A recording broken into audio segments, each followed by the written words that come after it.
Good evening, everyone. It's nice to see some familiar faces that we've seen in the last 24 hours. Once again, my name's Tracy Steffes, S-T-E-F-F-E-S. I'm the fire chief for the Morse Fire Protection and Ambulance District.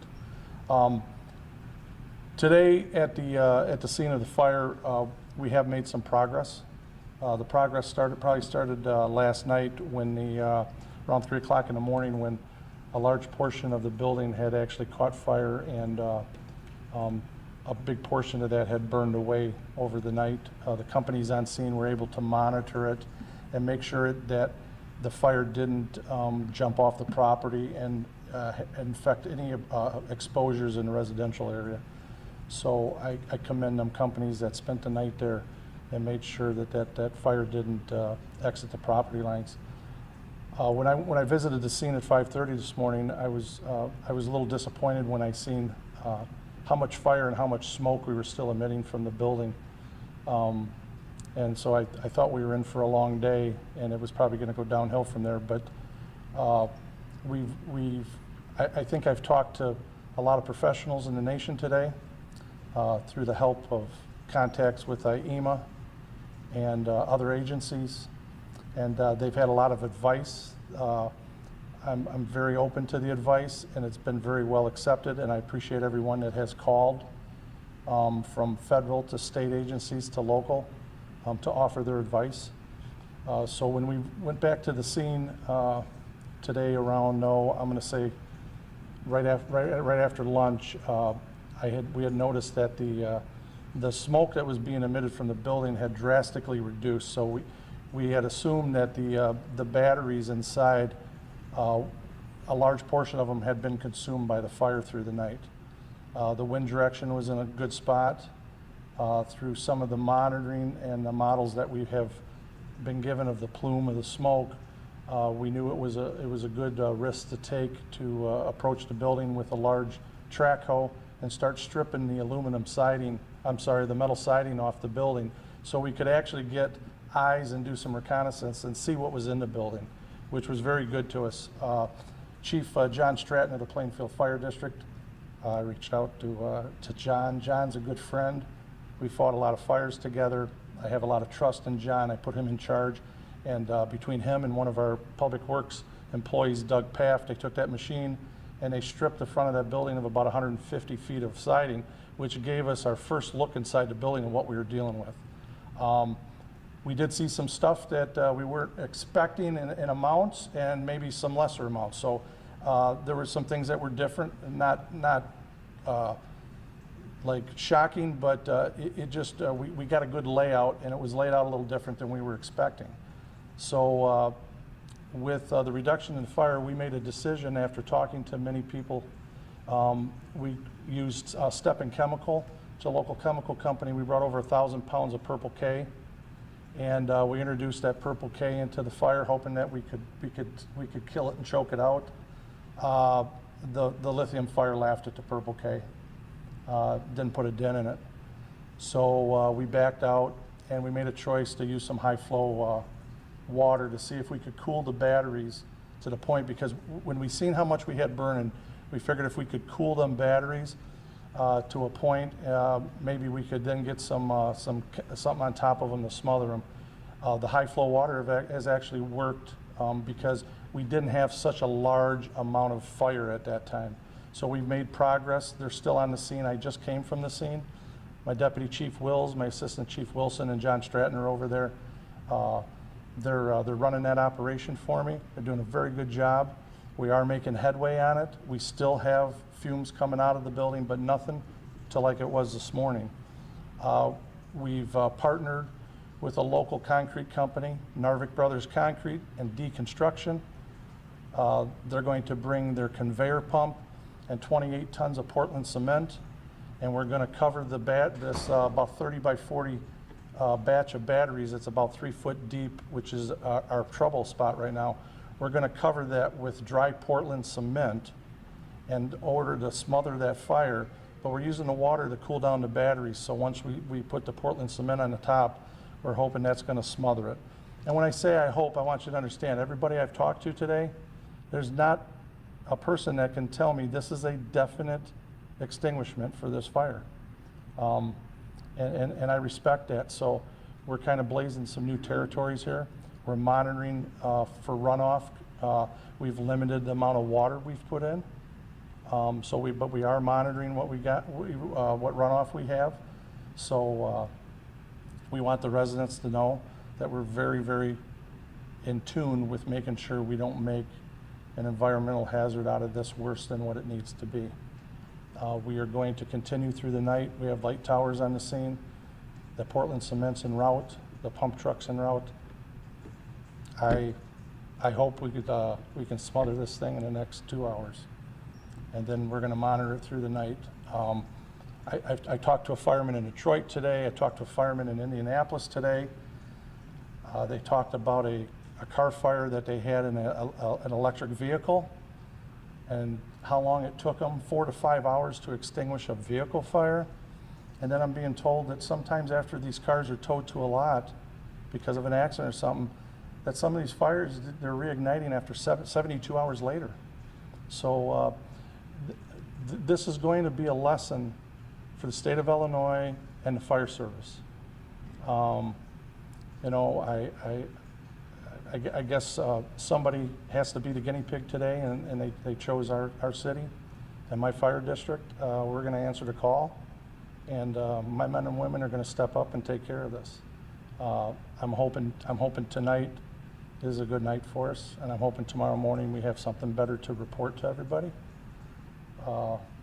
So I'm very appreciative for the help and the assistance from the state, from IEMA, both directors from IEMA. They have constantly been in touch with me and have offered all the assets that I could ever ask for. So everything that needs to be is being called into action to take care of this.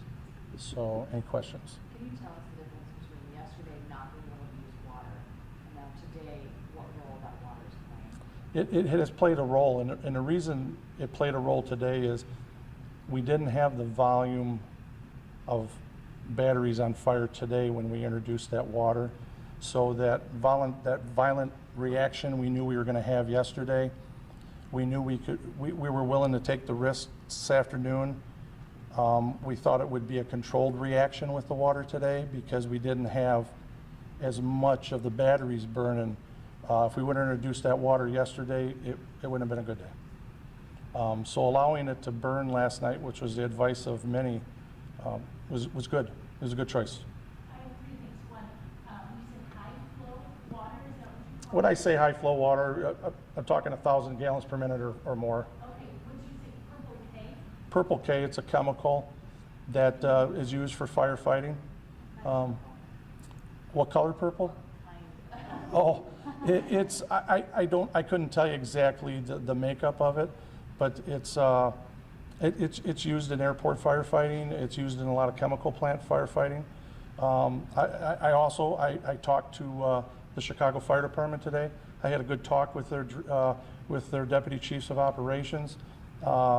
They gave me their direct phone numbers. They're a call away if I need them. They had offered Purple K to us. I believe they had 850 pounds they could have brought down. We had 1,000 pounds here, so I actually had a few more pounds than them, so we used what we had. But no, they've been very helpful. Also, you talked about 9 o'clock p.m. tonight. Is that still? I will leave that up to the police chief to answer. And the reason why is I wasn't here for, I think you guys had, was it noon? Whatever you guys had a press hearing, I was at the scene, so I don't want to contradict what we were told then because I couldn't make it here. I had to stay on the scene with what was going on. But Purple K, if you look it up, there's yeah, it's well known. It's a lot of people see it. So the cement, it's just to kind of smother it and then you'll have to remove, once it's dried, you'll remove it? Yeah, and it's not like cement that we're pouring out of a cement truck. It's Portland cement. It's the dry product that you mix with gravel and sand and water to make cement. So we're using that dry cement product. Will it harden? Yeah, it will harden. How they're going to remove it and who's going to remove it and where they're going to remove it, that is part of a remediation company that we're not licensed to do, or will we do. we're going to mitigate it and watch it, and then they will have to have a contractor or somebody do that. And has this been used somewhere else, this method? No. The reason, it's just like using sand. The problem is with all the rain we had, we can't find sand that don't have a lot of water content in it. So that's why we're trying to use a dry product. I've had a few of the owners of concrete companies reach out to me, large concrete companies, and offer their assistance. This has been mentioned by a couple people today throughout the nation that I've talked to.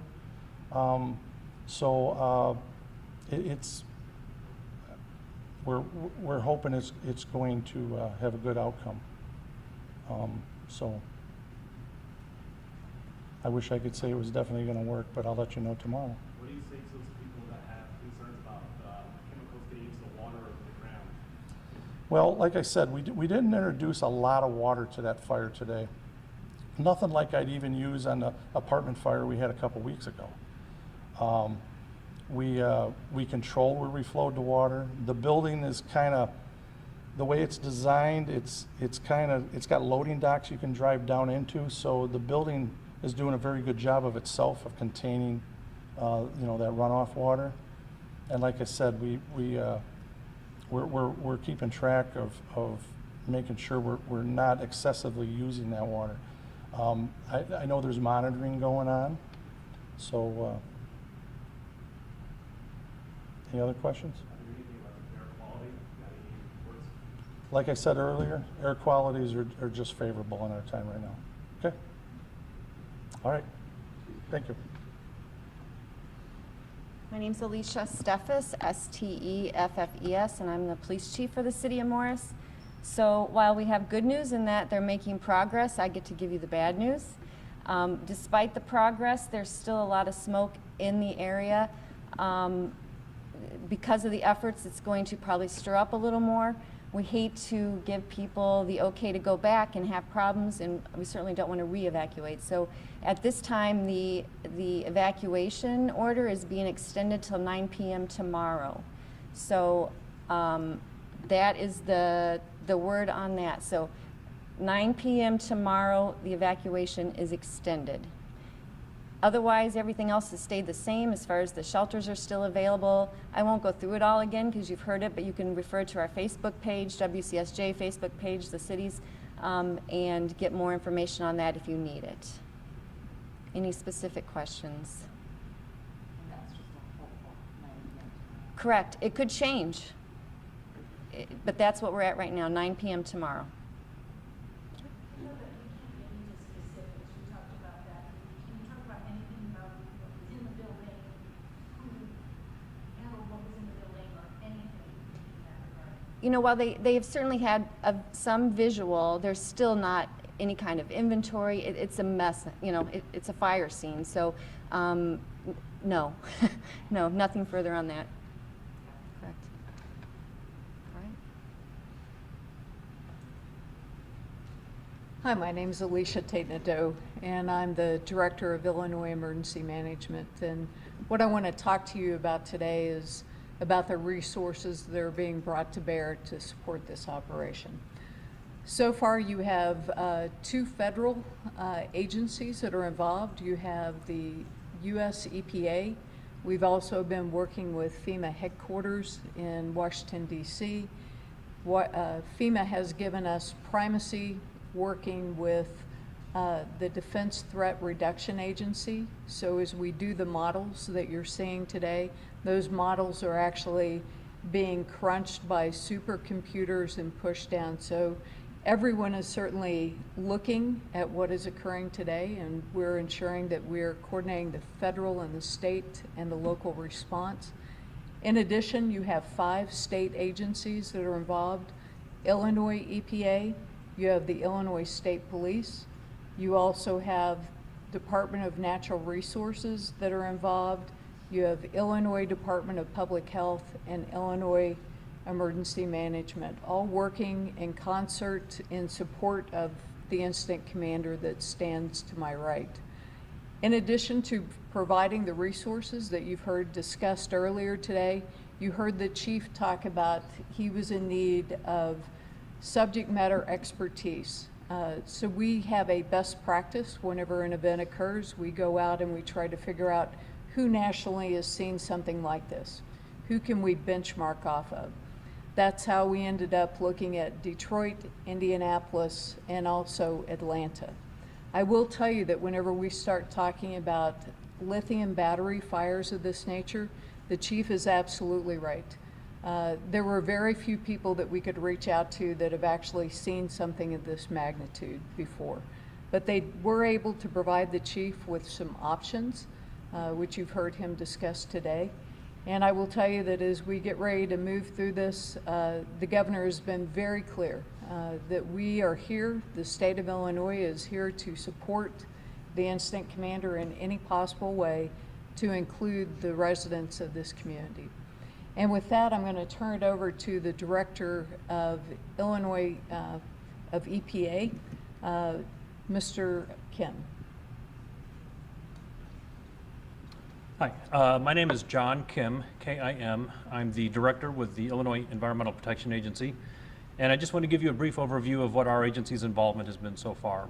As Director Tate Nadeau stated, our agency is one of the state agencies that is providing assistance and recommendations and in-field monitoring and overview of the situation.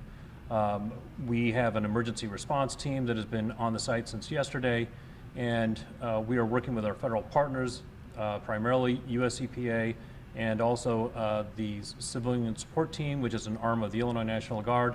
US EPA and the CST have been actively involved in conducting air monitoring, and so one of the first things that we want to take a look at is determining what the air quality is.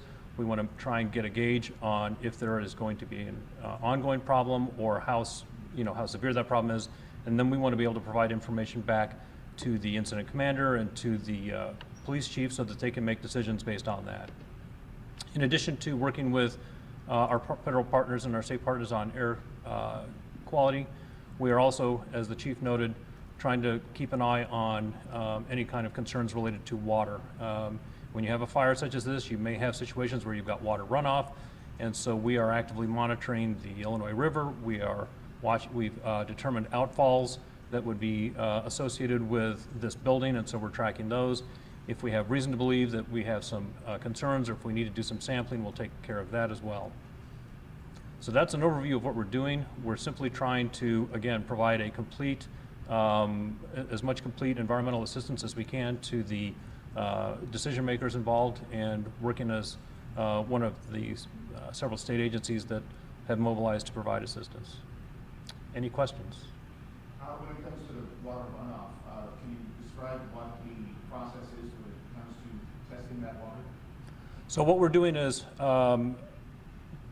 well, the first thing is, as the chief noted, compared to some of the, to a larger fire, we don't have a great deal of runoff. We haven't had any situation where we had to control the runoff that's coming from the fire, which is a good thing. And so what we're doing now is, there is, the facility does have storm drains. There may be some movement through the permitted outfalls or the storm drains, and our primary concern at this point is where those are going to go, and specifically where they feed into the Illinois River. So we have got, we've been working with the Department of Natural Resources to have a presence on the river, and we're just tracking to see if we see any evidence that there might be an impact. Then we can go forward with sampling and determine what kind of contaminants might be in the water. But to date, we haven't seen an impact so far, which is good. And about the air quality, can you discuss anything that you found about the air around homes?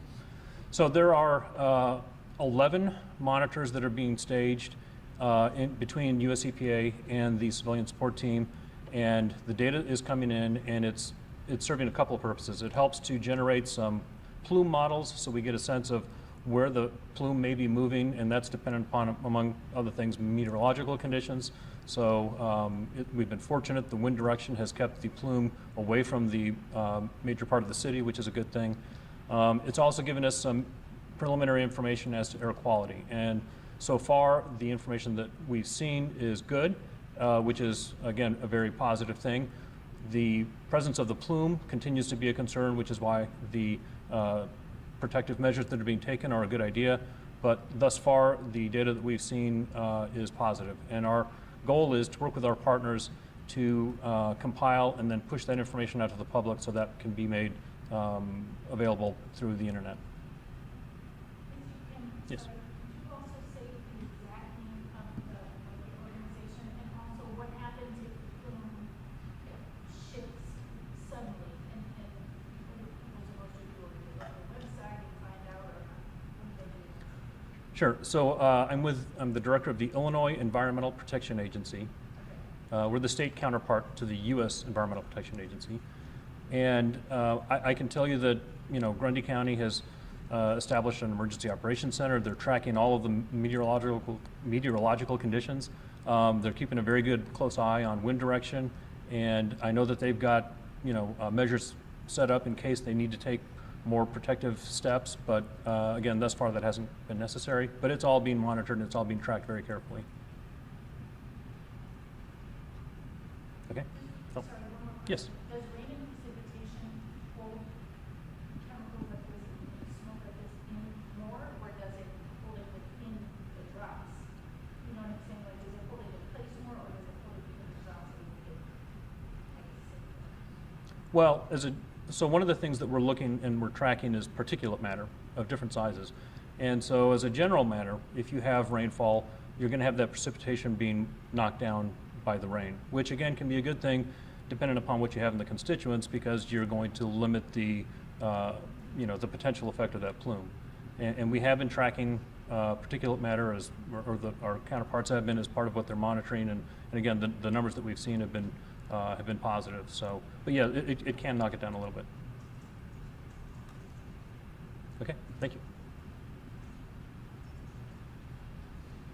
Again, I'll just say a few words, but our first and foremost is the safety of our residents. So I think, extending the curfew to 9 p.m. tomorrow to see how things are going is the way to go. I would also like to thank the state of Illinois, Governor Pritzker, and both Director Kim and Director Tate-Neveau for coming. Their help is tremendous in this effort, and we can't say enough.